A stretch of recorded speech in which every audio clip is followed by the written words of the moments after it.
Good evening, everybody, and welcome to another edition of Two Guys and a Mic. I am one of your hosts, RP. And I'm your other host, Big Sean. It's glad to be back, my man. Man, listen. Had a little mini vacation that was much needed, and it's good to be back in the city and back on the podcast, man. I know we got a lot to talk about today. I had to bust this whole thing out on Sunday, and Sunday made me realize how important having somebody to bounce this off of on Sunday is. I was like a dog on an inferno, but I couldn't go berserk because it was just me. So if I was on here just ranting, I would have looked berserk. So I need you to be here on Sundays from here on out. Yeah, I'll try. I'll try my best from here on out. So ain't no more vacations, dog. So how was it out west, man? Everything was good, man. I didn't do a whole lot. I did just a lot of relaxing, to be honest with you. Well, good. That's important. Yeah, did a little bit of gambling, mostly just betting on a few games here and there. Did okay. I won more than I lost, which is always a good thing. Caught a show. Saw the Michael Jackson, the Cirque du Soleil. The one? Yeah, the one. Yeah. Oh man, that's dope. Yeah, it's a great show. Great show, dope. Man. Just the choreography, the athleticism, man. They put a lot of work into that, and it runs. It's a seamless show, man. Those performers are fantastic. I don't even know how they do that stuff. Like, how do you find out you can do that kind of stuff? Yeah, that's right. Right, it's just seamless, man. Like, and the show just like it's a nonstop show, and they got to change costumes, come back out. They're doing acrobatics and everything. So if you're ever in Vegas, or if the Cirque du Soleil ever comes to your town, they have different themes. Definitely you should go check that out. I was just getting ready to say the crazy part about Cirque du Soleil is that they do, like, it's when my wife was out there a couple years back when I was working in Vegas, we saw one day and then we saw another one the next day, and they were totally different shows, totally different like scenes, and like to see the changing of the scenes around the actors, and then seeing the actors move off and go down into the floor and then come from the top, and like it's so much happening. You don't even like, you're like, wow, what? And I'm not even a big show person. So for me to be like tripping on this stuff is crazy, because I'm kind of one of those guys. The whole time she was there, she was like, oh, I booked us a show. And I'm like, for what? And then I get to the show and I'm like, I'm in the show like this. Right. Like, yeah, like you're guaranteed to be entertained. Even if that's not your cup of tea, you will be entertained. But one quick story, man. I thought I was going to federal prison while I was there. So my flight, prison, bro? Yeah, federal prison, because my flight yesterday didn't leave till midnight. Had to check out the Airbnb by 11, man. So had a whole day to kill, literally a whole day to kill. So I'm like, hey, let's go see the Hoover Dam. Ain't that far, all right? So, but before the end, my sister was like, man, bring me something back. I know what she meant by bring her something back. So I went to the cannabis store, got some gummies, threw it in the back seat, right? I ain't thinking nothing of it. It's legal there. So we drive into the Hoover Dam, get to the security checkpoint, and they was like, you got a little marijuana in the back seat, huh? And I was like, yeah, it's just gummies. It's like, this is a federal property. I was like, I had no idea the Hoover Dam was on federal property. It was like, yeah, this is legal in Nevada, but it's not legal on federal property. And I'm like, oh my God, I was like, I'm about to go. That is the dumbest thing I ever heard in my life. I didn't know that the Hoover Dam was federal property. I did. I really did. I thought it was just a tourist attraction. I didn't know it was federally funded. It's called Hoover. You know who Hoover is? Yes, I know. But it wasn't that big of a deal. Dude was cool about it. They were laughing. They were laughing like they were laughing the whole time. They was like, look, man, just go up here. He gonna have you turn around. They were laughing. I was like, man, I'm from out of town. I didn't even know it was that serious. They was like, look, just go. He was like, man, turn around, go put it somewhere and come back and you good. Man, I didn't even know. But the first thing that crossed my mind, I was like, man, I came all the way to Las Vegas. I'm about to go to jail. sister too, by the way. Or some gummies. Your sister gonna be like, damn, I ain't tell you to do that. Right. So basically, we just drove back. Yeah, they were laughing the whole time. They were like, look, these I know idiots. they were. Like, what an idiot. Yo, you didn't know this was federal. he spotted it. He spotted it off rip.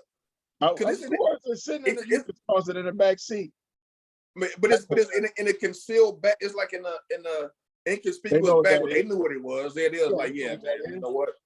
They know what that is. You know how many of those he's probably already seen? Right. This ain't his first. I mean, as soon as we pulled up, that's the first thing he saw. He was like, oh, no, man, you gotta go ahead and turn around. That's classic, bro. That's classic, man. That is classic. That was hilarious. So, but other than that, man, I'm saying I had a good time, and so we can go ahead. You didn't get my thoughts on the game, so yeah, let's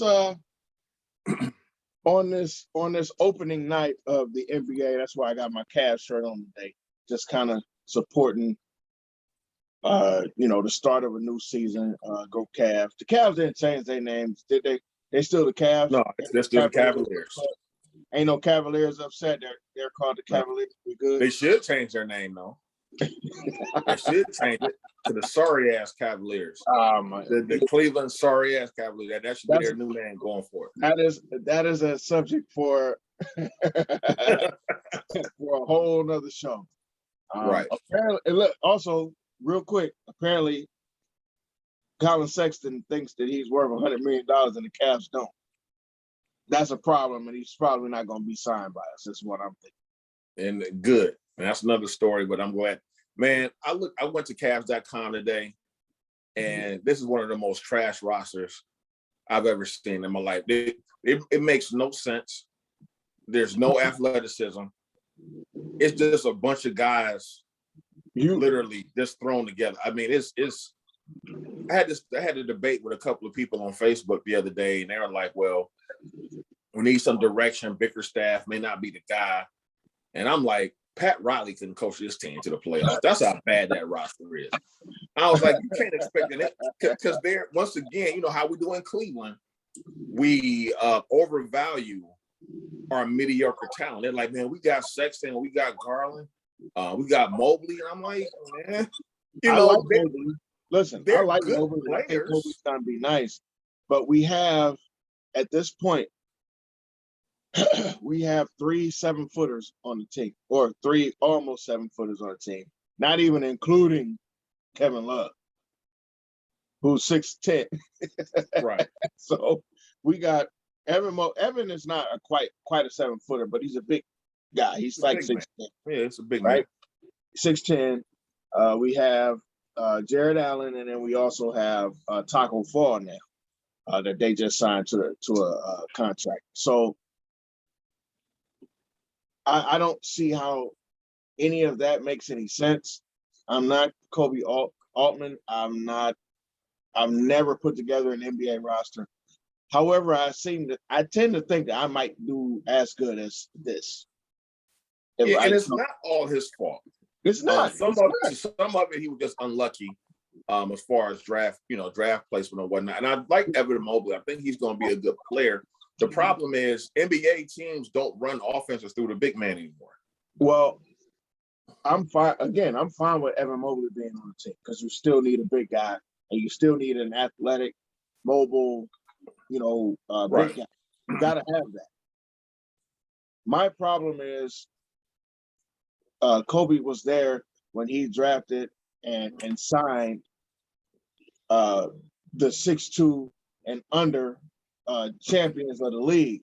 I mean, you had a whole team of 6'2" and under guys. So they're still there. And you can't win with your backcourt being that small. You can. And that's a prime example is Portland, who actually have 2 grade A guards, and they won't sniff a championship. But they're 6'3" and 6'4". Yeah. They're too little. I think what hurt the Cavs the most is that, during the preseason, not the preseason, but the offseason, everybody was saying Jalen Green is going to fall to the Cavs. Like the Rockets wanted Mobley. And somehow, right before the draft, that flip-flop, that switched. And I think that is what killed us, because we need that athletic wing guy. First you pulled a plug on KPJ for various reasons. Because I always said that when the Cavs were rebuilding, I said Kevin Porter Jr. has the most talent out of all of the young guys that we had on the roster, and they have to hit on him in order for this thing to work. They pulled a plug on that. So I said, okay, this Jalen Green kid is coming out. If we get him, he can kind of fulfill that same role. And now he goes to Houston. And like I always said with the Cavs, the problem is they just don't have an athletic wing. We don't have enough. And we haven't. What's his name? Okoro is kind of one, but he's too small. He's not lengthy enough. And I don't mean small here. I mean small here. Yeah, and he's more of a defensive guy. He's more of a Swiss Army knife type of guy. He's a guy. He's more of a glue player. And that's what I mean. That's exactly what I'm saying. He's more of a guy that's going to do the dirty work. Yeah, he can go out and get you 20 every now and then. He's going to be a lockdown defender at some point in time. But he's not that guy. He's not the guy that you can put the team on his back. You spent the first round a lottery on a kid that isn't. He's got the height. He was the biggest kid that we had drafted in a while. He's 6'4", 6'5". So I was pleased with height-wise where we went, but he's not he's not like one of these kids that is a 6'5" guy, 6'6" guy with a 7'2" wingspan. So now you're covering a lot of space and you can shoot. He can score, and he's a pretty decent ball player, but he's not anybody like you, kind of what you are alluding to. He's not a guy that when you hear his name, you're not saying to yourself, oh man, he about to give us 15 every night, or he about to give us 18 every night, or he about to give us 20. He's not that kid. And you need that from a wing guy. You need to be able to look up and expect your wing guy not only to defend whoever is on the wing, but you also, because as strong as he is and as good as he is, I know we only see LA twice a year, but imagine him against LeBron. LeBron's gonna kill this kid, because LeBron is, and I know that LeBron is the best in the league, but what I'm saying is there's a lot of guys in the league that are similar to LeBron. So now you're playing Brooklyn. So now it's him versus KD, or him versus, you know what I mean? Like him versus James Harden. Can he stop James Harden? Can he slow James Harden? I don't know that he's big enough, long enough, strong enough to do that. So having him, and that's it, and you didn't add to that, I think adding Evan Mobley made a little bit of sense, because he is a defensive kind of guy. Having Jared Allen helps, because Jared Allen is definitely a defensive guy. So I kind of see, at least now, I can see a little more thought going into who they're putting on the team. And plus, Mobley was the best guy available at the time. It still don't make sense though, bro. It's like having, when you get a charcuterie board, you want to have your fruit, you want to have your crackers, you want to have your cheese, and you want it all, and your meats, and you want it all to make a little bit of sense. You don't want it all to be like if you get a charcuterie board and it's got jalapenos on it, and it's got mint leaves like that. Where is that? Where are we going with this? What are we doing? Right. So basically, so basically, when the starting lineup with Garland and Sexton in the backcourt, you're gonna have you're gonna have Okoro and Mobley at the forwards, and Jared Allen at center. So when you need a bucket, who's gonna go out and get the bucket? It's gonna have to be Colin Sexton.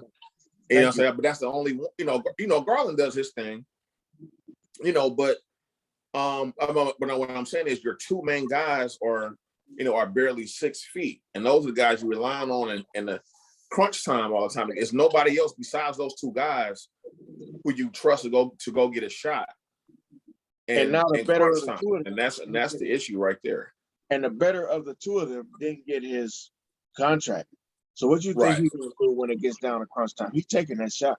because he's trying to prove, because now he's a restricted free agent. So he's trying to prove to anybody who want to pick him up, oh, I can hit this or I can do this. So what does that do for team chemistry? Yeah, it's going to be interesting to see how that plays out. I know they're going to play hard. I think JB is a pretty decent coach.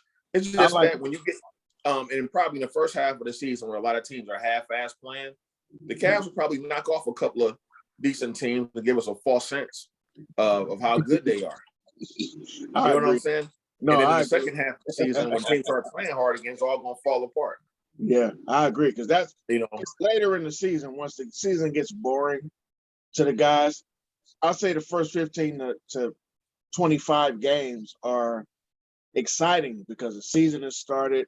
You're trying to prove some stuff, yada, yada, yada. But once you get past that honeymoon stage of the season, then you start to get back into your regular roles of, I never liked this some bitch anyway type of thing. Like, you know what I mean? Like, you start to get into your regular, I don't want to come into the facility when it's snowing outside. Like, you just get back into your regular thought processes that you were in when you left at the end of the season and needed that break because you knew you didn't make the playoffs. And that's where I see the Cavs going. And that's where whatever we do in the first 20 games, I don't care if we lose the first 20 games. It's only going to get worse after the first 20 games. Exactly. That's my train of thought. Now, I'm not looking forward. I'm not looking forward to this season at all. I mean, I'm going to watch them because that's my team. I do want to see how the young kids develop, but other than that, I don't have any expectations at all. And ladies and gentlemen, this impromptu Cavs preview has been brought to you by two guys. It was very impromptu. All because I have a Cavs t-shirt. Right, but there you go. That's our Cavs preview, and we both don't have any expectations. As far as NBA predictions, real quick, I'll give you. No, why not? I'll give my prediction. Who's going to go to the finals this year? I'm going to say I think Phoenix will be back, and out the East. What do I want to go with out the East? I'm going to say Brooklyn. I'm gonna say so. I think it'll be a Brooklyn Phoenix series, and I think Phoenix will win the title this year. Go ahead and give Chris Paul his first ring. I think that the West will be as competitive as it's been in a long time. Most definitely. I think with Clay coming back, with the triumvirate that's out there. Steph, Clay, and Dre. I think they got some stuff to prove, and they also have what's the kid's name? God dang it, Wiggins. So I think that they have enough, especially if they can stay healthy. I think they have enough to go deep in the West.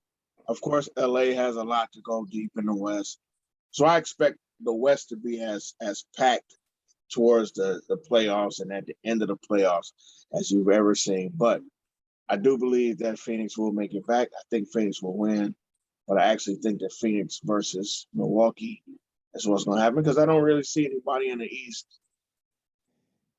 It's something about winning a title. Sometimes when you win a title, like Toronto was hard to put out in the bubble. Toronto wasn't even that good without Kawhi. However, because the rest of those guys were still there from the championship, they were a tough out. And I think, again, barring injury, Milwaukee will be a tough out for everybody, and they're gonna struggle this year a little bit because I think everybody's a little bit better. But I think they'll figure it out, and I think they're going to get back. But I think Phoenix may be the team to take it. So that's, as Sean said, the impromptu NBA coverage, Cavs early season coverage going into the season. Everybody, please put that on your betting slips. We just said it, so y'all go ahead and bet based on what two guys in the mic just said. If y'all lose your money, if y'all lose your money, I don't have nothing to do with it. It don't have nothing to do with it. We are not responsible. All right, all right. So listen, Sean, we missed you last week. Especially because I've done 2 shows by myself in the last couple weeks. The preview show, which is what we're doing now, the midweek show, is a little bit easier to do than the post-game show without you. I'm not saying that I don't need you on either one. I'm just telling you, I know the difference now. I can feel the difference because I don't have anything to bounce off, and I'm a pretty emotional guy when the Browns lose. So, and I know you are too, by the way. So we missed you on Sunday. So I'm gonna give you the floor to tell me what your thought processes were, maybe going into the game, and then what your processes were after the game, post-game type of thing, like we would have done on Sunday. I'm gonna give you the floor. Go ahead, bro. All right. Well, first of all, like I said before, I was in Las Vegas, so I actually found a Browns backers club out there at a place called. It used to be at the Copper Keg. It's still, I think it's still owned by a Cleveland guy, but I think the club has gotten so big they had to move it. So we went to Sporting Life, was actually another one owned, I think, by a Cleveland guy, and it was probably at least maybe almost 70, 80 Browns fans up in there. All the decors, Ohio State and Cleveland stuff. So it's great to go 3,000 miles away from home and still can be among fellow fans and the Browns family. So yeah, but we were all pumped up. We were ready to go, man. I thought that we would beat Arizona. I thought that we were going to step up and I started to text you my prediction, but I forgot to, man. But I thought the Browns would win something like 28-20. And really, just not to get on too much of a rant, man, that was just one of the weirdest Browns games that I've ever watched and experienced before, because it just was one of those games where the Browns could never quite get in a rhythm. Everything was stacked against them. You were missing your 2 starting tackles, your left and right tackle. I thought Jarvis Landry was supposed to come back. I was excited about that. And all of a sudden, watching the game, it was like, no Juice Landry. I said, okay, we're ready without Nick Chubb. And I was like, okay, well, we got Kareem. So we're still, we're good to go. I think, I thought Baker maybe has something to prove. The defense wanted to, redeem itself. And I always thought that Arizona was kind of like a fraud team, man. They every year they start off pretty good, look pretty good, and they kind of fade, towards the end of the season. So I was like, it's just Arizona, we should be okay. And first, I don't know if they let them get in their head, but the referees were making awful calls at first. I mean, we had within the first quarter, what did they have? Something like 5 penalties for 50 yards. Right. It was a penalty almost on every play. Yeah, it was bad. It was bad. Yeah, it was something on every play. So pretty much, like one of Arizona's drives was pretty much gifted by the refs. They didn't have to do anything. They just marched them pretty much right down the field based on penalties. And they scored. And then later on, I thought Baker was trying too hard. Instead of what he did a good job of last year was the play wasn't there. If he could scramble, he would, but yet he would just throw the ball away. And for whatever reason, he may be feeling the pressure of what's going on. He was trying to do too much, especially when you got 2 rookie tackles out there. You're not protected. That line was collapsing. I mean, J.J. Watt was having a field day with whoever that was that was blocking him. And he's trying to do too much. He caught up in the scrum, and you had 2 costly turnovers. Then the defense didn't show up at all. I mean, guys were wide open. I'm looking at AJ Green's 185 years old. I'm like, y'all can't. He hadn't done anything all season, and you leave DeAndre Hopkins wide open. You let this kid Edmonds bust off long runs. Kyler Murray really didn't have to do too. Kyler Murray was Kyler Murray. He didn't do anything spectacular. He did what he had to do, was efficient, and made plays when he had to. He really didn't have to make too many plays with his feet. He did some, but he didn't go crazy. But it was just a weird game. And then the players start dropping like flies. OBJ goes down again. He missed, and actually OBJ was playing well. And then he hurts his shoulder. Matter of fact, when he landed, I knew he was hurt just by the way he landed. I was like, yeah, he had two guys to the shoulder because he got drove to the ground. Like that was the crazy part. How you have two guys, like the way he was running, he had a guy behind him and a guy on this side of him, and the way he landed, both of those guys ended up on top of him, like kind of driving him and drove him into the ground. Right. That's just a weird. That was just weird. That was a weird injury. So he gets hurt. Then later on in the game, Kareem Hunt. Matter of fact, on that, I think it was a play where OBJ dropped a fourth down. Kareem Hunt gets hurt on that play. But I kind of just went on a rant there. But here's my issue. I'll tell you my issue with what happened Sunday. First of all, when you're missing your two starting tackles, you have to protect your quarterback. You have to change your game plan. You can't go in and do what you normally want to do. They started off throwing the ball like every down. I'm like, what's the purpose of having not only Kareem Hunt, but Ernest Johnson who can play, and you got Demetric Felton who can play. Protect your quarterback, run the football. Even if you're only getting maybe 2 or 3 yards on first down or whatever, you got to keep that, because that defense was licking their chops at that raggedy offensive line that we put out there. So Stefanski didn't do his quarterback any favors at all with that initial game plan. Now you're down 20-0 or whatever we got down early. Now you got to throw the football. Now you're pressing. You know, and when they started running the ball with Kareem Hunt, they started having some success. But you should have been doing that from the get-go. My second thing is, I understand Stefanski's aggressiveness, and there's a time and place for that. But now we're at the point now where you're not converting these fourth downs. Last year, we were converting a lot of those. This year, for whatever reason, we're not converting them. You have to go and get the points, because now you're putting your defense at a disadvantage, and now you're getting behind in the games early. You know, and it's just changing the whole dynamic. Just kick the field goal, because for once we got a decent field goal kicker, and I thought this guy hard during preseason, but this is one of the better kickers that we have. He doesn't have a miss. And now all of a sudden, and now all of a sudden you've got one that you can rely on. I can see if your kicker was erratic, and you'd rather go for the fourth down and try them out there. But if this guy is money, just go ahead and get the points.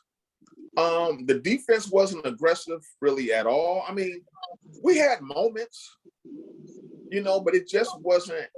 You know, the Browns would move the football, and then something bad would happen. We get a penalty.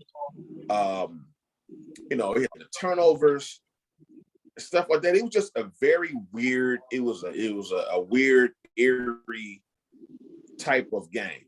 It just, you know what I'm saying, just things I think just early just mounted up between the refs, the turnovers. Baker basically like tore his shoulder off on that one play.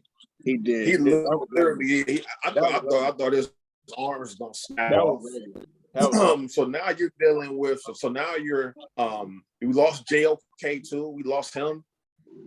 You know, it was just bad. It was like it was a bloodbath. So not only did you get your ass kicked during the game, you lose more key players, and now you're on a short week at that. So there's no time for these guys to get healthy. Yep. And it's just a bad situation, man. It's like it was just the only thing that kept me from losing my mind is that I was having a good time with my friends. Yeah. That's the only thing that kept me from just being, you know, just down and out. I was like, man, I'm on vacation. I ain't about to let these fools ruin my Sunday. And I said it on the show. I said, when I started the show, I started the show with saying Sean is on assignment, which I kind of giggled at. That's a good one. And then I said, no, he's actually on vacation. I hope he's having a good time. However, he's probably not after watching this bull crap, you know.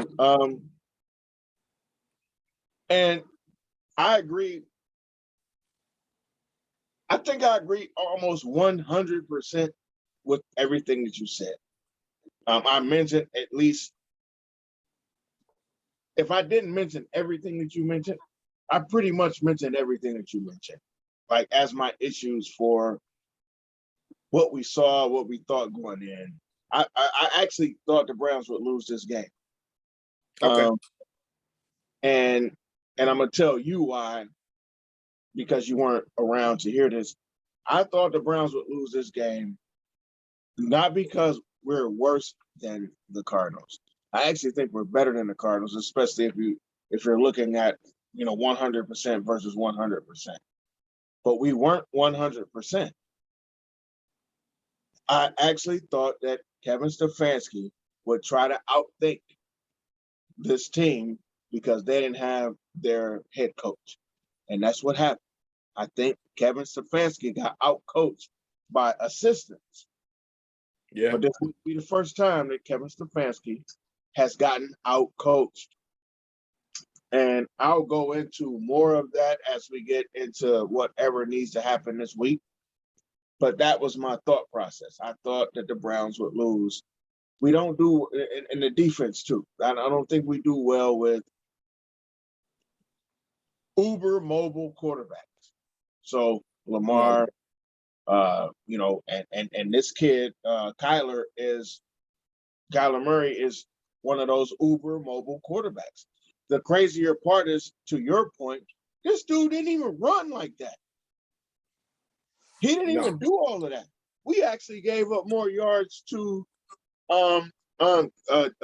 dude last week, freaking Justin Herbert, than we did to Kyler Murray. So it's crazy when you start to look at the certain dynamics of this defense. And I'm only saying it this way, folks who are listening or who may watch the podcast on YouTube or whatever. I'm saying it this way to Sean because Sean hasn't watched the show yet, so he doesn't know all of the things that I said. So I'm saying all of this stuff for the first time to Sean, which I actually like, because I'm sure some of it might shock him, but him knowing me, it probably. I just felt like we did so many things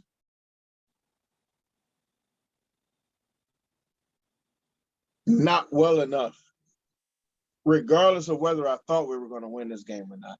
We did so many things not well enough. We didn't deserve to win that game. No, most definitely we didn't deserve to win that game. Flat. We were listless. We were like lethargic at certain points of the game. Like you were watching guys like, what are you doing? What's going on? And I put that on coaching. I put it on players because the execution sucked too. But these guys weren't ready to play. And I hate it. And I've said this before. I said this on Facebook because I was in a conversation with a bunch of guys. I actually like Stefanski's scripted plays. Seems like from week to week, when we go into our scripted plays, when we got those, 20, 30 plays that he's put together, man, we just move the ball. Boom, boom, boom, boom, boom, boom, boom. It looks like we practice those plays. It looks like we know what those plays are going to be. Bang, bang, bang, bang, bang. You knock off 15, 20 yards every play, and we end up with a touchdown, or we at least end up in the red zone with an opportunity to score. I didn't see that on Sunday. The freaking this team does not defend the run well. Just like I was saying about Arizona. Not Arizona, but just like I was saying about the Chargers. They don't play to run well. So run the ball, which is what we did. Arizona doesn't play to run well. They average 5+ yards on defense. Teams average 5+ yards on them. So why are we passing on 7 of the first 10 plays? Like it made no sense to me. It made no sense at all, man. It made no sense to me. You set yourself up, and you got these bad tackles or these new tackles. They weren't bad, and they're not bad. They're just new. They're rookies. Yeah. The play calling made them bad. Because where was our screenplays? For the first time in 20 years, we are decent at screenplays. Where were the screenplays? Where was anything to help your quarterback? Where was anything to help your tackles build confidence?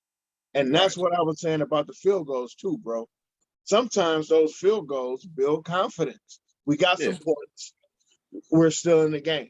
But once you go for it on fourth down and you're dumb analytics, and that's all you're thinking about, you put your team at a disadvantage when you don't get it.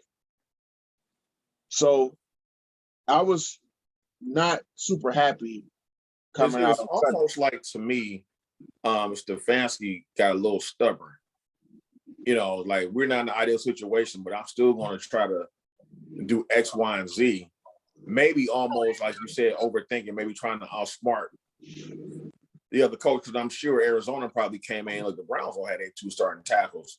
They're probably going to run the ball. So, which means they probably brought guys down in the box, and the Browns like, well, they bringing guys down here in the box to stop the run.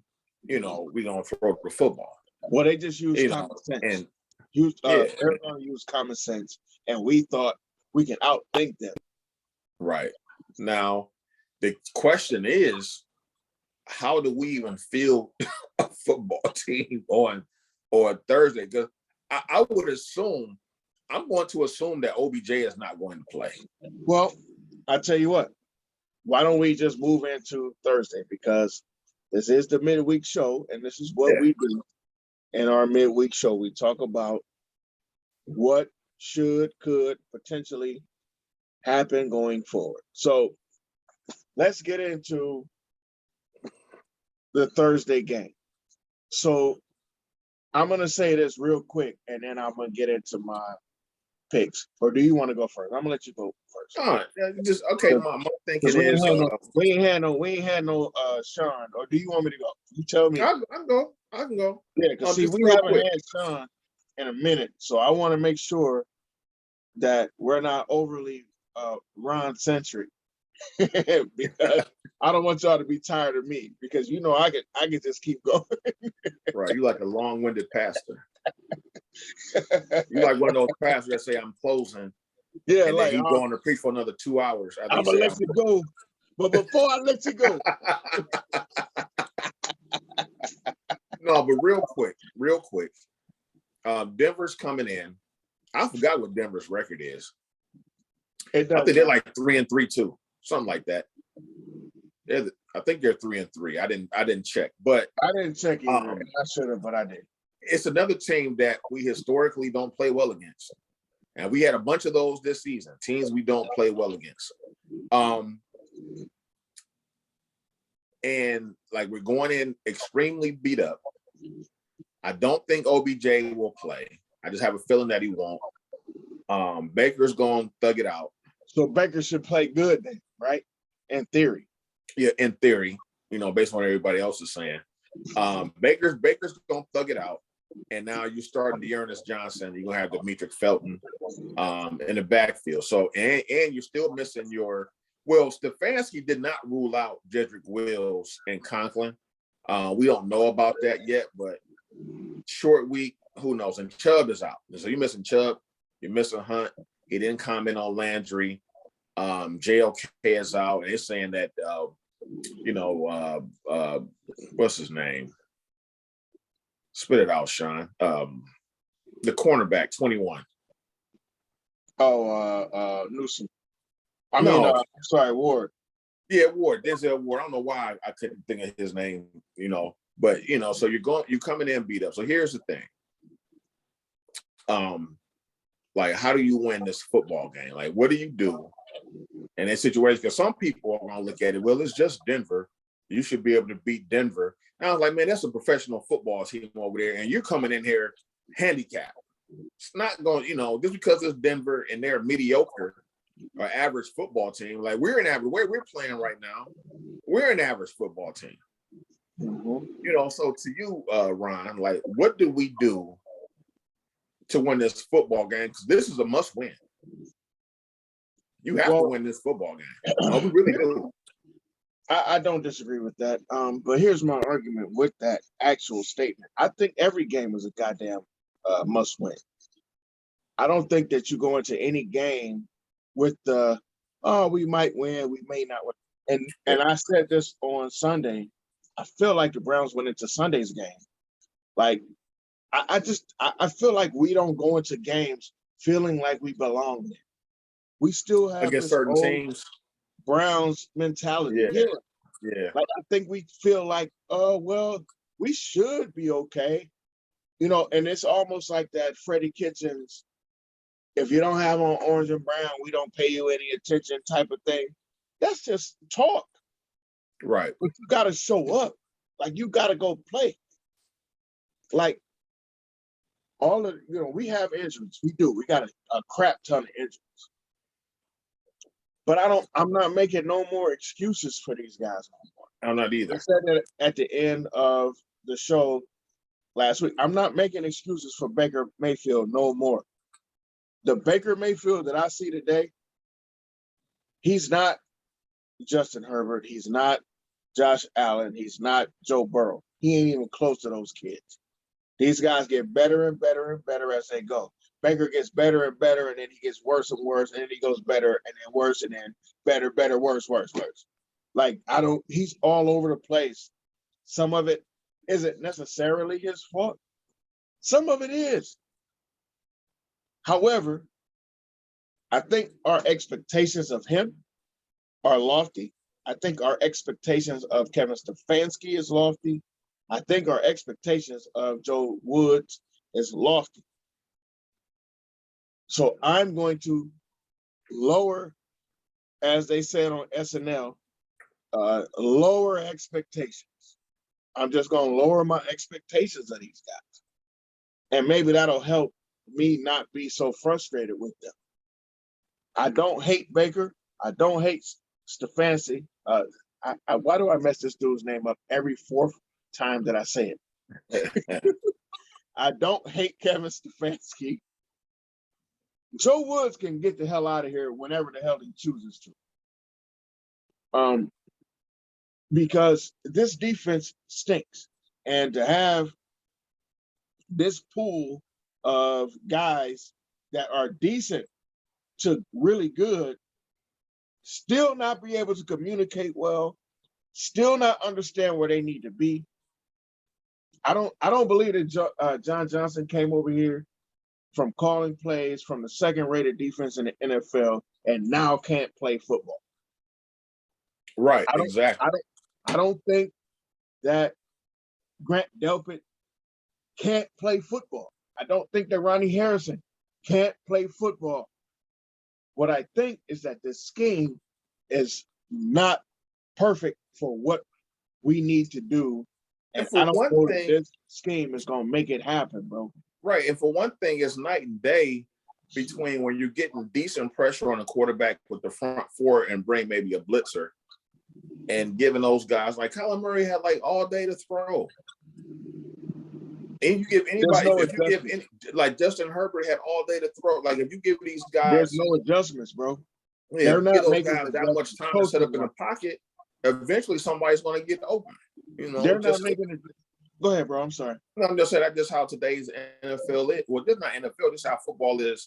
Period. But they're not making adjustments in the game. No, they're not. They're so, like, kind of what you were saying a little while ago. The coaching is so stubborn. They asked Stefanski last week if he might think of, after the Chargers game, if he might think about giving up the play calling. This dude went on like a 2-minute comment. Just basically was the long way of him saying, no, I'm not giving up the play calling. But maybe you need to do the scripted plays and then let AVP call the plays. after that, because the plays that he calls after the scripted plays is when we start to bog down offensively. Right. You'll start to see 1 or 2 or 3 really decent plays in between, but you don't see a lot of those bang, bang, bang, bang, bang plays like you see when he scripts the plays. And I think that is his Achilles heel, but he don't think he has one. And what I'm afraid of going into this game, the thing that scares me the most is that he's going to abandon the run game altogether. I think so. I think that's the worst thing that he can possibly do. Because Von Miller already said, I don't know who lining up across from me, but I'm a killer. Mm-hmm. But that's the same thing that J.J. Watt said, and I'm gonna say something about that real quick to you as I move a little bit forward. Go ahead. So no, I'm not gonna say it now because I got a few more things to ask you. So I got to dig back into last week real quick because I want to ask you something real quick. When Baker came back into the game last week, do you think that he should have came back in the game? Do you think Stefanski should have allowed him to come back in the game? Probably not at this point. No, I mean in the moment. In the moment, probably not. At least sit him down for a couple of series. So let me ask you, because I know the NFL rules are funny. If your starting quarterback leaves the game, he can come back, right? Mm-hmm. It's just that if your backup goes, like if your emergency quarterback comes in, you can't bring back in the starter. You got to do like a play. It's like a play or two. Okay. All right. So Baker probably should have set out at least a couple of series. See if we can get his bearings together. And then do that. Because right now, Baker is pressing. Now, let me say this. He had the 2 fumbles. The 2 fumbles aside, he played okay. You know what I'm saying? His accuracy and stuff was there. But with the 2 fumbles, I mean, he's pressing like way too hard. I think knowing Baker the way that he is, because he's tempered down a lot of his going after fans and being very boisterous. He's kind of tamped down his personality somewhat since he's been here. But knowing how he really is, he wants nothing to do more than to prove that everybody wrong. He wanted to prove everybody wrong. Yeah. And maybe Stefanski needs to sit him, say, hey man, take a breather. I think Keenum can run the offense. Now, will Keenum take us to the Super Bowl? No. That's you know what I'm saying. But as far as if you need him to spot a couple of games, I think we'll be fine. It would be better if we had our 2 running backs to take the pressure off of them. Yeah. You know what I'm saying? But man, he should just say, hey. Yeah, it was like a dude, like you're hurt, you're beat up. And his shoulder's hurting, and probably some other stuff is hurting too, as many times he's gotten sacked this year. So I'd have been like, man, at least take a couple of series off, and then kind of evaluate where he is, in his head, and then go that's from what there. I thought it didn't. Here was my thought process. In the moment, I said it doesn't make sense for this dude to come back out. We were down. We weren't going to win that game. It was clear that we weren't going to win that game. It was clear that we weren't going to come back to win that game. What benefit of having Baker Mayfield on the field was there? There wasn't a benefit. Just let Case go out there and finish the game. Whatever your play calling is, you got faith in this dude, right? Like, it makes me question how much they think Case Keenum knows. And I get it. Baker wants to be out there because that's how Baker is wired. But bigger than that, Baker's out there because he's trying to play for a contract. And I'm just here to tell you, the Baker that I'm seeing right now ain't worth $40 million a year. Not the Baker I'm seeing in this moment. I don't care what nobody says. I'm sure they're going to get him some money, and I'm sure they're going to sign him. I'm sure they are. But the Baker that I'm seeing in this moment, he ain't worth $40 million. And that was my problem last year. That's why I was like, let's wait, let's see. The Baker I saw towards the end of the season was enough for me to gamble on and give him a contract. But there was a reason that the Browns didn't do that. There's a reason that the Browns didn't do that. Y'all can say whatever y'all want to say. The Browns didn't do that for a reason. Right. And I think the Browns felt like I might feel, which is this dude is basic. And I'm not hating on Baker. Baker needs everything to go right in order for him to be a really good quarterback. Everything got to go right. So what do you want to see Thursday in this game? So what type of game plan do you think that we need to implement in order to win this football game? Well, it's simple for me. It's a lot of what I didn't see last week. And it's tougher going into this week because, like you say, we have so many injuries that it's tough to say run the ball because we don't necessarily know if we're going to have Conklin. We don't necessarily know if we're going to have Wills. We don't know if we're going to have Conklin and Wills. You know what I mean? Like, it's hard to say offensive line wise. It's hard to say, from a running back standpoint. But I think that, to be honest with you, I think they said that the last I heard anyway, Dearness Johnson was going to start. And I was like, why? I don't remember this dude playing a freaking snap all season long. So why is he starting over Felton? I feel like Felton should start. Now, I don't mind Dearness Johnson starting because he's a veteran. I don't. So because the thing you got to think about too is protection as far as picking up blitzers and stuff like that. Well, we don't know as far as practice or whatnot if Felton is good at. Well, here's because most rookie running backs aren't good at that. Well, here's the other part of why I'm saying this, because to me, if you have Felton back there, he presents a running and a passing threat. Yeah. So the defense can't just peel their ears back now. And tear now, back. here's one thing we don't know. I mean, just because Dearness Johnson is the starter, that don't necessarily mean he gonna get most of the snaps either. It doesn't. You know what I'm saying? So that don't bother me at all. Now, if he gets to a point where he's playing and Felton is not playing at all, you know what I'm saying? He's not getting any touches and no looks at all, then that's a problem. But just simply naming Dearness Johnson starter doesn't bother me. But here's the other part of that, and this is why I have a problem with it. So Dearness Johnson is in.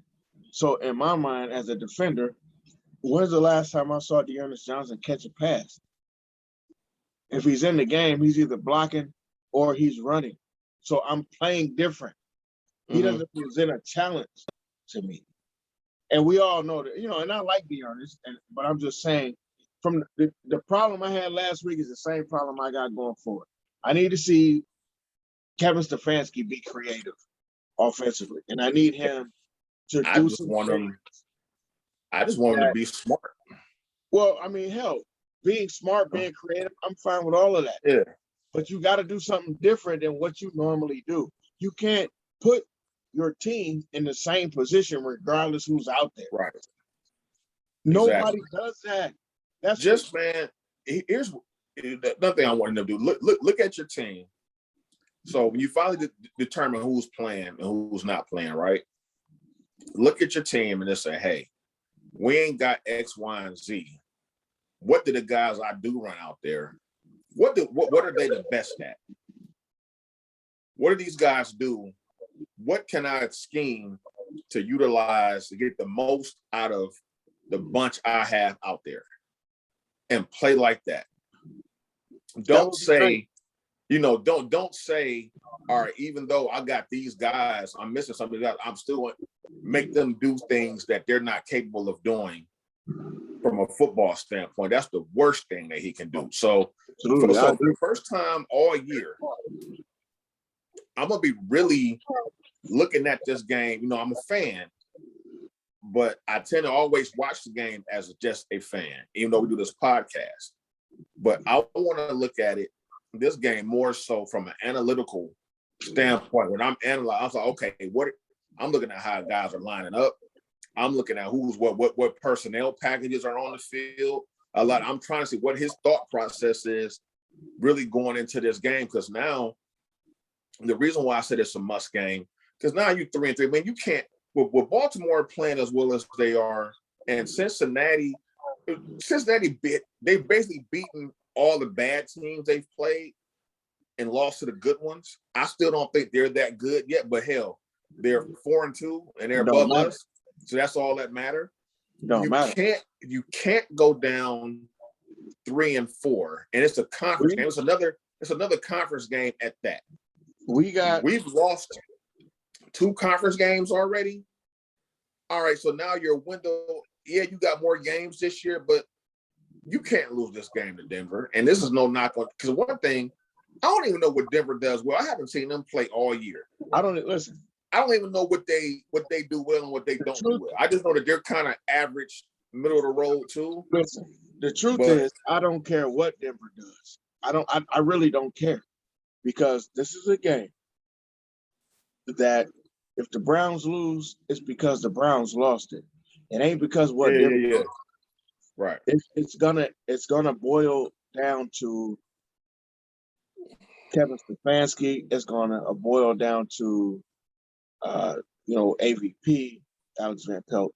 It's gonna boil down to Bill Callahan. I bring in that triumvirate because this is something that Stefanski said himself in his whole rant to not give up the play calling.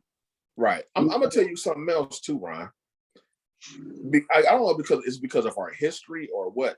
The Browns don't play well when we're getting praised. And maybe, and listen, and maybe for not. whatever reason, man. For whatever reason, when the Browns get a big win, or even going into the off season when they're saying, "Hey, the Browns are this and that," they don't play well that way. What is that, the coach though? I don't know what it is. Like it just hasn't been under Stefanski, just with the way the Browns have been for a long time. No. Because even we were at this place. Remember last season too? Remember, we kind of were at a place to know. I don't remember who we were going about to play, but we're kind of like at one of them crossing points. It was like, look, man, they got to figure out a way to pull out this game. Here's what I'm saying. Here's why I'm saying it. That was after the Raiders game, and then we had that bye. Yeah. So here's what I'm saying. My thing is this. I can't disagree with what you're saying. Historically, we've, short of the 80s and early 90s teams, we've always, these guys just show up. Yeah, they lose games. But the one thing I can never say about those teams is, like, I'm not upset that we're 3-3. I'm upset that how we played being 3-3. Yeah.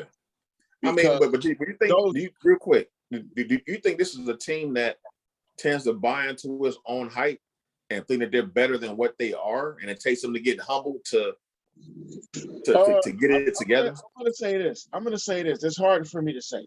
That's hard for me to say because I've seen that team before. That 2007 team was that team. They bought into their hype, and they got too high on the horse going into the next season, and they just got took out.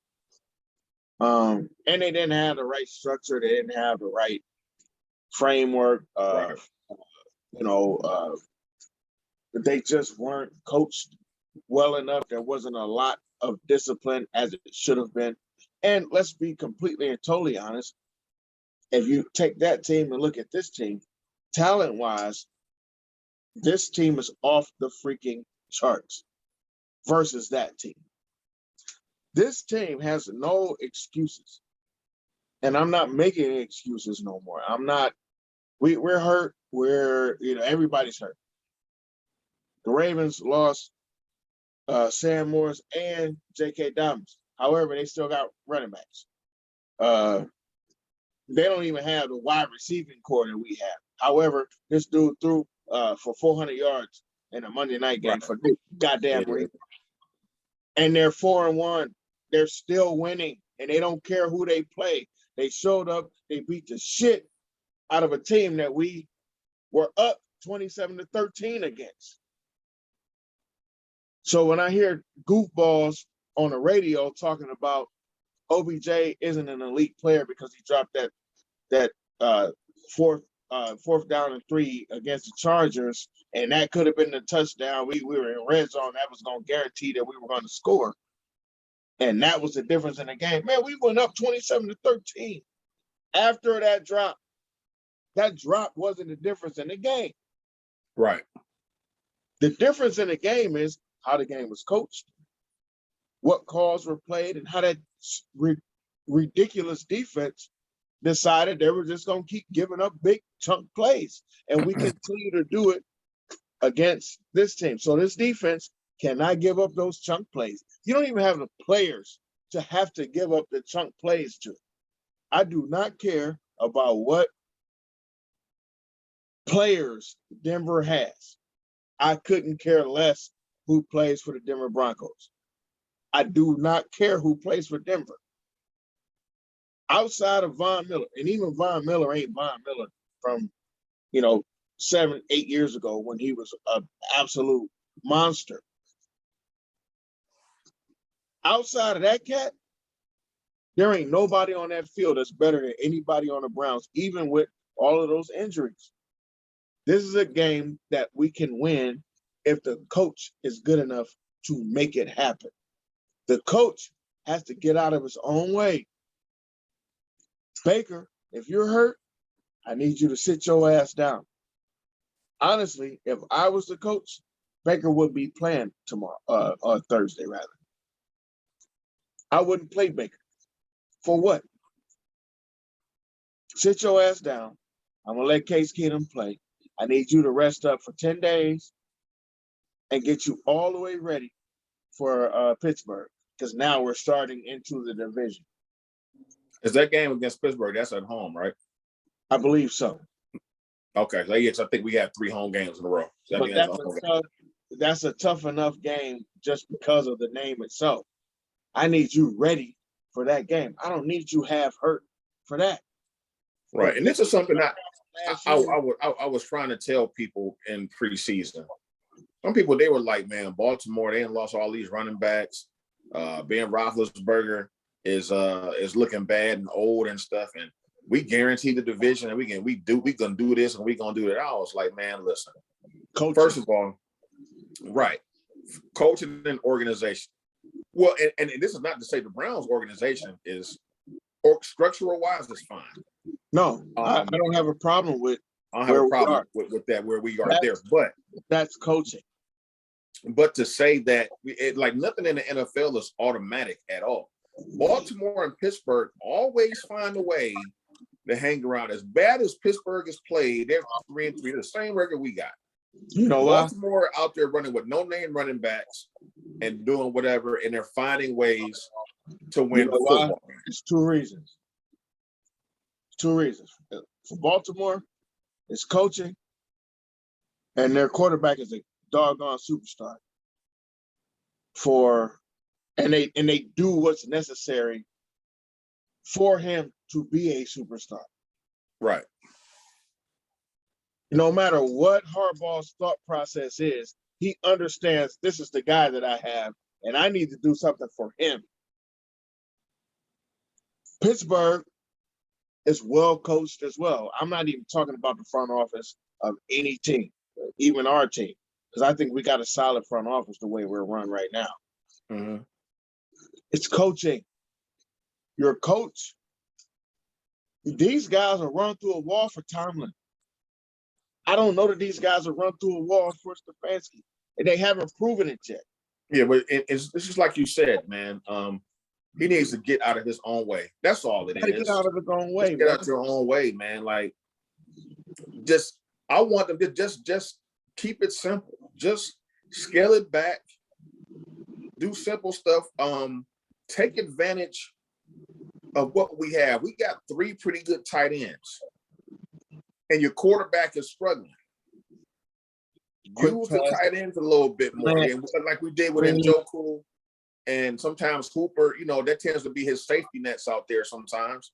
But I don't remember us really utilizing the tight ends at all against Arizona. Sometimes there's no consistency. No. From week to week. No, about 3 passes. So the first pass of the game, was to Hooper. Now I didn't see it, so I can't say how that pass went. I was in the car driving, and I heard it was kind of high, but it hit Hooper in the hands. It did hit him in the hands. He dropped the ball. So he should have caught that. Yeah. And then a pass to Njoku hit him in the hands. I saw that one. He should have caught that. It was a little high, but he should have caught that. So the problem is inconsistency all across the board. These guys, Njoku last week was incredible. This week, I can't catch a pass. Yeah. We have to help our quarterback. And on the flip side of that coin, the quarterback has to help his receivers. You got to get these guys the ball. Stop throwing like you're throwing at a doggone beehive, and get these guys the ball in a spot. Like this season, Baker has been super, just zip. There's been no real touch on the balls like it should be. And I think he's uncomfortable. Of course he's uncomfortable. He's hurt from his shoulder, and he hasn't had his full strength of his offensive line. Again, we have to come to a conclusion. Baker Mayfield needs 21 players to be the best 21 players ever in order for him to be mediocre to really good. He can't have no drop passes. He can't have missed blocks. He can't have guys, if this play is designed to get 8 yards, he can't have you not get 8 yards. That's who Baker Mayfield has shown us that he is. I hate to say this, but I'm lowering my expectation of what I need Baker to do for me. In this moment, I just need Baker Mayfield to continue to do one thing, not turn the ball over, and start doing another thing. Getting rid of the ball quicker and throwing that damn ball away if it ain't there. Stop with the pump fakes. Stop trying to make a play happen. Get your ass out the damn way and throw that shit out of bounds. Baker and his ego need to get out the way too. Kevin Stefanski, I need you to call a regular game plan based on the team that we're playing, based on the people that you got showing up. That's it. Make it simple. As we used to say in the Air Force, KISS. Keep it simple, stupid. Keep it simple. Don't do anything extra. I don't even know what to say to Joe Wood. Sir, I don't know if you need to turn this over to somebody else. I don't know if you need to tell everybody else to get the hell out of the room and you just have a conversation with your defensive backfield. I'm not 100% sure how it needs to go. It's almost like, you know what? I see what Joe Woods does, and I hate it. Against a lesser team and a lesser quarterback, he's aggressive.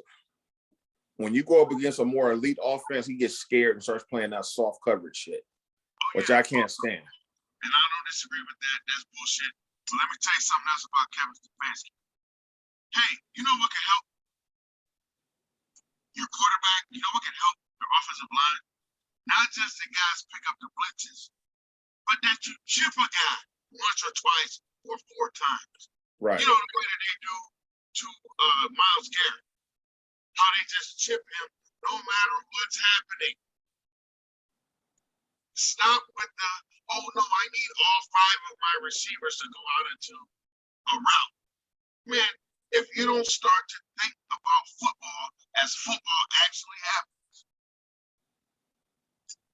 you're a basic coach until you do other than basic stuff.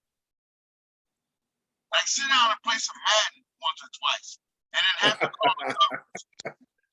God dang. And listen, and I hate people who talk about playing Madden as like, oh, I'm really good at this because I play Madden. I hate guys that do that, but I only said that because it's almost like an insult. Like I'm trying to encourage this guy to look at me like a goofball and do something to show me that I don't know what I'm talking about. Because right now, we're not, in the words of Bill Parcells, we are who our record says we are. We're basic. We're Right, I agree. We're 500. 2 weeks ago, we were making fun of the Pittsburgh Steelers. Well, guess what? We got the same record as the Pittsburgh Steelers. We're basic, and we should be made fun of. And until we decide that we are going to do something about it, like when does anybody go into a meeting room and flip a goddamn table over? Like right. get a water cooler over. Remember when that stuff? Remember when Albert Bell would do that shit and nobody would go anywhere near Albert Bell? Everybody be like this, like, yeah. We better win this damn game because Albert is tripping. All right, and basically, and wrap things up, in a nutshell, man, because it's getting close to that hour here, and I got to get ready to go to work in the morning. So let's do this, man. In a nutshell, the Browns are at the point where when teams say they need to go to some adversity to get to that next level, that time is here. This is the Browns are at that come to Jesus moment, and really, with what you're about to find out right now, you're gonna find out what kind of coach you have. Yep. You're gonna find out what type of quarterback the book is still up. I mean, the quarterback thing's always going to be, it's always gonna be muddled. A week to week. It's always gonna be muddled. That evaluation, right? But as far as okay, let me put it this way: you're gonna find out what type of football team you have here. That's what I'm getting at. Like, who's gonna have some heart? Who's gonna step up and be the leader on that football team and say, hey, and maybe that's where you're missing juice. Everybody's like, this guy's a leader, that guy's a leader. Without juice out there, But Juice is on the sideline, and that's my problem. Like, Juice is on the sideline. He right there. Yeah, but he's not. But I think there's a difference between you got to be on the sideline and be on the field with you, though. And being in the huddle with you. You know what I'm saying? You can cheerlead rah-rah on the sideline all you want to. Sometimes you got to be in a huddle. I'm not saying that's the problem. That's not the whole problem, but hopefully he plays this Thursday. But I think you're missing that energy because the players did say to a T when he went out that game, so they were deflated seeing him getting taken out the game. But that's neither here nor there, man. It's like basically you're gonna see what type of football team that you have. Because despite having all these injuries, this is a winnable football game. It's not like you're going up against the top tier teams. Now, this is going like in Denver because that's a professional football team. I'm not dogging them at all. That team got just as much chance to win as we do. But what I'm saying is you're at home, you're on Thursday night, you're about to get 10 days off to get some rest and maybe get some guys back. Let's go ahead, step up. Let's go ahead and win this football game, and let's regroup. We're gonna have some time now. We can relax a little bit, start to get healthy, and get ready for the Pittsburgh series. Now, if you lose this game, now you got Pittsburgh coming in town. Man, Pittsburgh gonna be looking at us, like food at that point. They're gonna be licking their chops, bro. But looking their chops and the pressure that you're gonna feel. Listen, did I tell you? I told you. I talked to Stover. You know why Stover called me? For that exact reason that you just said. My friend, for you guys that don't know, Mark Stover, a friend of the show, one of my longtime military friends, he called me the other day with the thought in his head. He said, man, if you guys lose to Denver, he said, I just want to sit in the corner and watch you do the show after that shit. Like, to him, it's all fun and games. It's all fun and games because he can't wait for us to be, 3-4 and losing and everything's falling apart because we all had this high expectation of this team. And this is why I hate Steeler fans. Because he wants to see us. He doesn't even care what the Browns do. He just wants to see us fail as an organization. And really, overall, as much praise the Browns got in the offseason, the media loves making fun of Cleveland. They can't wait for the Browns to start floundering. Oh, they can't wait. Dan Orlovsky already said we're the biggest disappointment in the NFL after 6 weeks. Now, I just said last Sunday, for just to be clear, in case we get some new people who don't understand how I flow and how emotional I get, I want everyone to understand one thing. The one thing I kept saying last week is that we're not hitting the panic button, but we're hitting the concern button. Yeah, the concern button has been pressed. There's concern here. However, for all we know, at 3-3, we could run off the rest of these games and finish the season 14-3. We could theoretically. Do I believe that's what's going to happen? I don't. However, we can still do those things. So I'm not off of the boat, and there's no such thing as off the boat for me. No, me either. It's what I do. Me either. I got on a goddamn Cleveland Cavaliers shirt right now, just so you know. There's no such thing as off the boat for me. This is what I do. I'm a Clevelander. I got my skyline behind me. I got the Guardian symbol behind me. This is what I do. This is what we do. We don't make this shit up. However, we're realists. And sometimes, week to week, we're more realist than others, depending on what the situation is. But I truly believe that this week we don't have room for error. And, putting Baker out there on might be an error. I need this guy to be able to play later in the season. So I think Case Keenum should start on Thursday. And if we win, we win. If we lose, we lose. And then we can put Baker out there against Baker and Jedrick and all those guys. You know what I mean? Against the Steelers. Well, but let's go ahead and I might hold out Jedrick and Jake, depending on who's. They said Jake did side practice, but Jedrick wasn't anywhere to be found today. In terms of how, the reporters were like, he wasn't at the open, and neither was OBJ. And listen, if they're hurt, put them on the side. We're looking at, which I'm not against Nick Chubb being out either, and this is why, because you get this game, which is no contact, and then you get another 10 days beyond this game.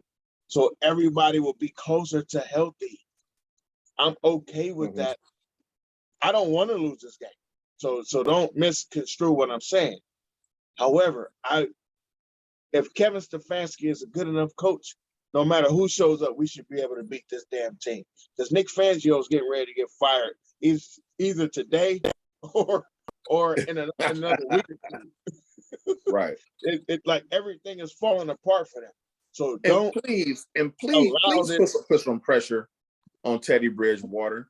Don't let him just stand back there and probe the defense. Listen, man, you can't assume the position that these guys are just the front four is just going to create the pressure. You have to send somebody. And if we're not getting pressure, if you want to send the front four and we get pressure, that's fine. But Joe Woods and Kevin Stefanski got to have a wrinkle, and you got to make an adjustment in game. I hate Kevin Stefanski's in-game adjustments because they don't exist. So, saying all that to say, come Thursday, I think the Browns will win a very close game, 17-13. Man, you said about the same thing I was going to say. I was going to say 17-14. Here's one thing that people are going to say that I'm absolutely and lost my mind for saying this. What having so many guys out on offense I think that'll simplify the game for Baker Mayfield. I kind of alluded to this the other day, where I think is too much out there trying to make everybody happy. I think with having you may get juice back. And this is not saying that you wouldn't even put juice out there personally. This is not saying this ain't nothing to do with OBJ, ain't nothing to do with him at all. I just think it's to do with what's in Baker's head. With the game plan being so now, because I think if you notice this season, we spread the ball around a lot, which is fine. But most teams, for the most part, have go-to guys. Yep. You know what I'm saying? Like I agree. And I think I'm gonna put this out here that without having all those guys out there, it's gonna simplify the game for Baker. We're not score a lot of points, but I think you'll see the offense being like a little bit more efficient this time around. So just keep an eye out on that, man. That's something to watch. And I could be dead wrong. That fool can go out there and go 5 for 31. you know, God forbid. But I think it's something to be said for that, man. A lot of people think, like here's my analogy. Everybody thinks that having a bunch of superstars on your team is a good thing. And if you look at like in basketball, everybody that gets now, you got this whole thing with like a big three, right? That's the new thing. But remember, back when Portland had all those guys, I mean, from 1 through 5, they had like an all-star back when they had was it like Rod Strickland and Rasheed Wallace? Yeah. The Bonzi Wells. But they didn't finish though. They went far. Yeah, like you call them the Jailblazers, like that team. There's been some other examples of that. But sometimes you have too much. Even in the era of big three, of the big three era now that we're doing, there's always a guy that has to take a step back, right? There's always one of those guys have to be like the Nets last year. It was kind of like James Harden, who took the step back to make that thing flourish. Yeah. So that's where that unselfishness comes in. Like I said, so sometimes you can have like too much out there, and Here's the thing, though. Stefanski's offense is not superstar laden. Like, it's not driven to make one dude be better than anybody else. His offense is, he don't care. Like, you're QB1 and he's wide receiver 1, he's wide receiver 2. And everybody should be able to get to certain spots. That's how he envisions his offense. Right. Which is why a guy like Kirk Cousins makes the money that Kirk Cousins makes, and he's a 500 quarterback. That's what they do. That's why Case Keenum had that one good. All we need is you to be as accurate as you can be possible, and we'll allow everything else to work itself out. So not throwing it to OBJ 15 times a game like Aaron Rodgers does to Devontae Adams. However, OBJ is open as much as Devontae Adams is. That's just how the offense is set up. So then you'll have that game where Njoku can have 147 yards. You'll have that game where Higgins gets, 80-something yards. You'll have that game, but it's not set up for Jarvis to have 160 yards and everybody else have like 2 catches, or OBJ to have 200 yards and everybody else has 3. It's not set up for that. That's not what this is. This is a kind of a triangle right NFL offense where they allow everybody to have something to say and allow everybody to have something to do in the offense. And it works, especially when you're talking about the run game. Right. When the run game is healthy, shit, we kill everybody. But we've also seen this offense, Nick Chubb have 140 yards and we'll get into a third down and 3, and Nick Chubb will be on the sideline. It doesn't make sense. Like the analytics just doesn't make sense. And I'm not going to keep going on these on a rant because I know we got to get the heck off of here. But I'm just saying we have room in this game to do a lot of different stuff because we don't have those superstars on the field. I think that OBJ should sit out too, personally. If your shoulder's hurt, I don't know what's wrong with his shoulder. They didn't say anything was significant, but I think he needs to sit out. Just play the regular guys because if your offense works that way, again, this goes back to coaching. If your offense works in a non-superstar friendly way, it don't matter who we put on the field, right? Exactly. Well, I'm going Brown 17-14. I think either Peoples-Jones or Higgins is going to have a big day. Yeah, we're going to need one of those two. And one of those two guys to step up. Matter of fact, it could be both, but because they both do really well within that offense. But like I said, 17-13 for me. Same thing, same difference. I think it's going to be a low-scoring game. It'll probably be pretty boring for everybody else, outside of Colorado and here. Right. And since we predicted the low-scoring game, it'll be 35-38. It'll be a damn track meet shootout. Right. Maybe. And then we'll see, Baker will have 400 yards that he ain't had with neither one of those other guys. Because I keep saying this about Jarvis. I got into it with a guy on Facebook because he was like, well, he needs Jarvis back. I said, does he? Oh, yeah, that's his number one guy, and he feels comfortable with him out there. I said, well, Jarvis has 4 catches on a season for 80 yards in 2 games. You know what that equates to? So if that's your guy, why has he only got 4 catches for 80 yards? Because it's about the offense. It's not about the guy. He does feel more comfortable with the guy. But this offense is built on moving the ball, not necessarily who you throw the ball to. And I'm okay with some of that. But my thing is, just start getting the ball out to your playmakers. Out a way to make that into I'm going to move the ball, but I'm also understand that I got a guy that gets open 70% of the time, or I got a guy that's open right now, and I need to look for him. Like that, to me, makes sense. Sometimes you just got to just put the ball up to your playmakers and hope they make a play at the end of the day. Like what Chubb, what Hunt's going to do when they're out there.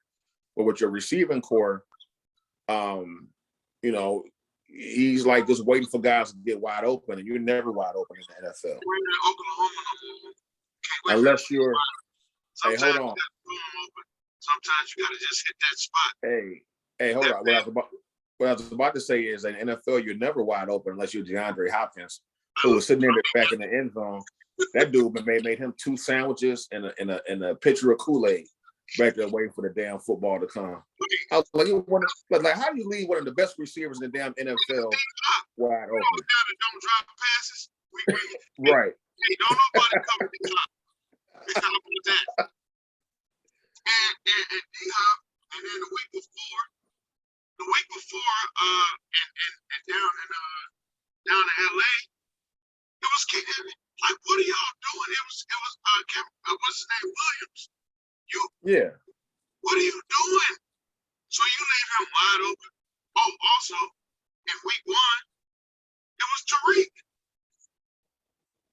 Like, how do you not? This is why I said this is a scheme thing, because I refuse to believe that all of a sudden John Johnson and these guys can't figure out football. All of a sudden, they just awesome. And we don't have we don't have Andrew Zendejo. Now I almost owe Zendejo an apology. Yes. Because I killed that guy last year. We killed this guy last year. We made sure that if we got paid based on the times that we mentioned Andrews and Dejo, we Man, we be millionaires and shit. Right. Definitely. Man, but look. I don't want to keep dragging this out. Bro, it's great to have you back. I can't wait to be back. Thursday night show. Everybody, I love you guys. I appreciate you guys being here. Please check us out on the audio stream. Two Guys in a Mic, 216 on iTunes, on Anchor, on I did this so well the other day. Now Sean's here. I can't. Anchor, iTunes, Apple Podcasts, Spotify. There you go. Two Guys in a Mic 216. That's the audio stream.